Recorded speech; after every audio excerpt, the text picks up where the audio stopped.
Hello बेगम, हमारी pension अब होने वाली है, बस घर का खर्च कम कर दो। पेंशन से पहले हमारे पिता ने हमारी माँ जान, जो हमारे पिता से भी ज्यादा खुले विचारों वाली थी, को ऊंच नीच समझना उचित समझा। अरे, मैं ज्यादा खर्च करता हूँ, इसलिए घर का प्रबंधन अपने हाथ में ले लो। इसका मतलब यह है कि मैं कमाऊं और घर संभालूं। अच्छा, शानदार। फिर पत्नी का क्या लाभ? आखिर तुम किस मर्ज की दवा हो? ओह, हम कितने मूर्ख हैं। तुम एक कुतिया से शादी करो, अमन ने ताना मारा। जाहिर है आबा मियाँ उस समय एक अच्छी पत्नी से शादी नहीं कर सके, क्योंकि वह उस समय क्लब में टेनिस खेलकर थक गए थे। वे बहस नहीं करना चाहते थे, इसलिए उन्हें मना भी लिया गया। यह शोर शराबा सुनकर हम लोग भी इकट्ठा हो गए। तुरंत ही भीड़ के बीच से अम्मा की दुम उठ गई और उन्होंने चारों तरफ थप्पड़ और चाटे शुरू कर दिए। कम किस्मत लूटना, वे कलेजे पर आते जाते रहते हैं। वह आबा मियाँ का गुस्सा हम पर उतारने लगा। हम लोग दुखी होकर उनके पास से हट गए और मन ही मन प्रार्थना करने लगे कि काश आबा मियाँ हमारे लिए प्रथम श्रेणी का अमन लेकर आए, ताकि हम दिन भर के झगड़े से कुछ राहत पा सके और सिखों के लिए राहत की सांस ले सके। लेकिन उन्होंने हमारी बुजुर्ग महिला को आश्वस्त किया होगा कि वह लागत में कटौती की योजना पर विचार करने के लिए तैयार हैं। इस संबंध में अब्बा ने सुझाव दिया, सभी नौकरों को बाहर निकालो। ये दोनों रसोइये क्यों हैं? हाँ हाँ, एक रसोइया से इतने लोगों का खाना नहीं बनेगा, ये तो आपने खुद ही कहा। एक ही रसोइये द्वारा इतने सारे लोगों का खाना पकाना अपराध है। जबरन दूसरा रसोइया रख लिया गया। ठीक है, रसोइया को छोड़ दो। बताओ, ये औरतें कौन हैं? फादर मियाँ ने पूछा। अरे हाँ, कोई नई नहीं है, ये वही महिलाएं हैं जो शुरू से वहाँ थीं, अमन जान ने समझाया। कौन है वे? और इन बच्चों को किसके द्वारा रखा जाता है? उन्हें बाहर ले जाओ, कहो घर जाओ और खेलो। लो और सुनो। अरे, ये सब आपके बच्चे हैं? यह सब? अबा मियाँ कांप उठे। अरे वाह, क्या तुम अज्ञानी बनते हो? तुम्हारा मतलब है बेगम कि ये सब हमारे यानी हमारे बच्चे हैं? अबा मियाँ ने आश्चर्य से कहा। ओ, पश्चाताप है। आपको बात तुरंत समझ आ जाएगी। और ये अकबरी की औलाद हैं, आपकी भांजी। हाँ, और आपकी भतीजी, अम्मान ने कहा। एक लंबी बहस के बाद सच्चे मैच नौकरों को नौकरी से निकालने का निर्णय लिया गया।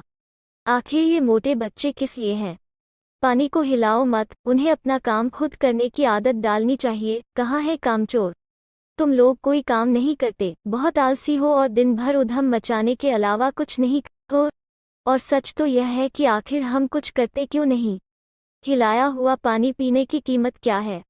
तो हमने तुरंत हल चलाकर पानी पीना शुरू कर दिया। हिलाने में भी धक्का लगता है, और अगर कोई हमें धक्का दे तो हम सहने वाले लोगों की तरह नहीं थे। घुमसन को पानी के बर्तनों के बगल में चलाएं। चादरें इधर उधर हो जाती हैं, चटाइयाँ इधर उधर हो जाती हैं, कपड़े भीग जाते हैं।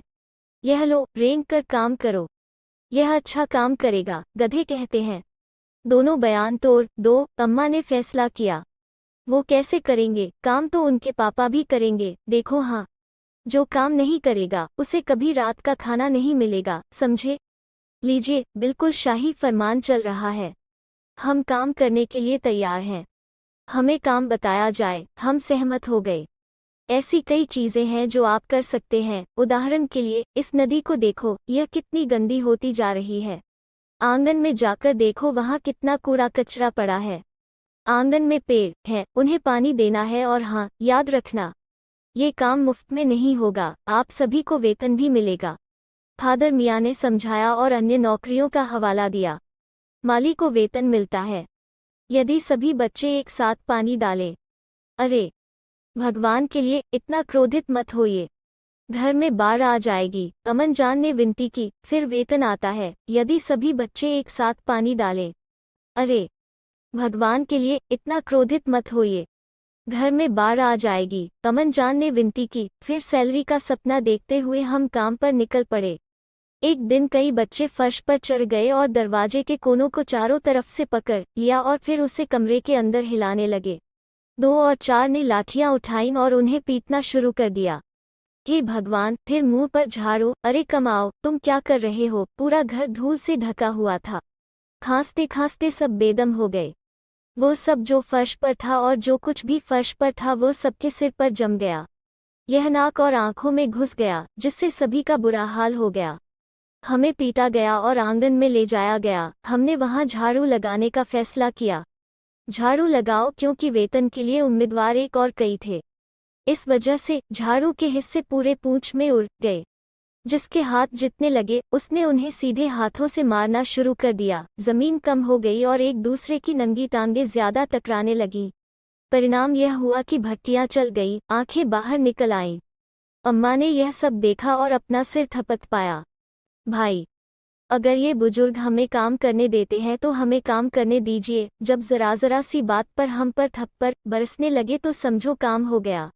दरअसल झाड़ू लगाने से पहले थोड़ा सा पानी छिड़क लेना चाहिए ताकि आसपास का माहौल व्यवस्थित हो जाए। यह विचार मन में आते ही तुरंत नदी पर पानी छिड़क दिया गया। उनमें से एक को इसी तरह मोड़ा गया था। इस पर पानी पड़ते ही पूरा इलाका कीचड़ में हो। ओ भाई, अगर ये बुजुर्ग हमें काम करने देते हैं तो हमें काम करने दीजिए। जब जरा सी बात पर हम पर थप्पड़ बरसने लगे तो समझो काम हो गया।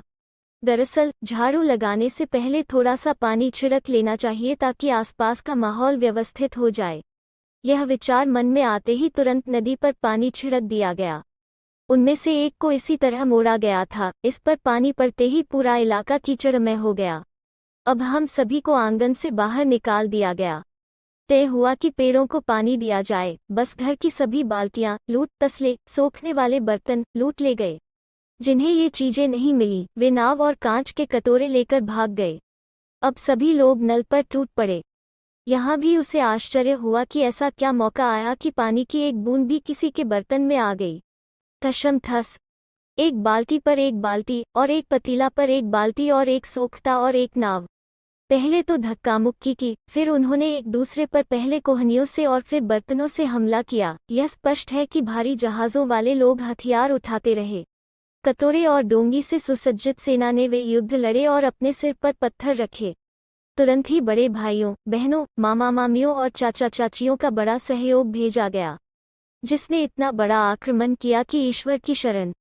सेना ने आते ही हमारी नंगी टांगों और शरीरों पर अपनी पतली नीम की लकड़ियों से प्रहार किया, जिससे डोंगा और कटोरा ने अपने हथियार सेना के मैदान में फेंक दिए और मुंह मोड़ लिया। इस महान धींगा मस्ती में कुछ बच्चे इतनी बुरी तरह कीचड़ में सने हुए थे कि उन्हें पहचानना मुश्किल हो गया। नौकरों की मौजूदा संख्या इन बच्चों को नहलाने और कपड़े बदलने के लिए अपर्याप्त थी। इसलिए पड़ोस के बंगलों और घरों से नौकर बुलाए जाते थे और प्रति बच्चे 4 आने की दर से उन्हें नहलाया जाता था। हम लोगों को यह विश्वास हो गया है कि सच तो यह है कि सफाई और अन्य काम हमारा काम नहीं है और न ही हम इन बच्चों की देखभाल कर सकते हैं। इसलिए मुर्गियां बंद कर देनी चाहिए। शाम को यह काम शुरू ही किया था कि बांस डंडा गिर गया और मुर्गियां बांग देने लगी, चलो चलो। लेकिन साहब, शायद किसी ने इन मुर्गियों को हमारे खिलाफ भड़का दिया था। उदबिलाव इधर-उधर कूदने लगे। 2 मुर्गियां दौड़कर हलवे के कटोरे में से चिल्लाने लगी, जिन पर आपा चांदी का वर्क लगा रही थी। तूफान गुजरने के बाद पता चला कि कटोरे खाली हैं और सारा हलवा आपा के कामदानी दुपट्टे और ताज़ा धुले सिर पर है।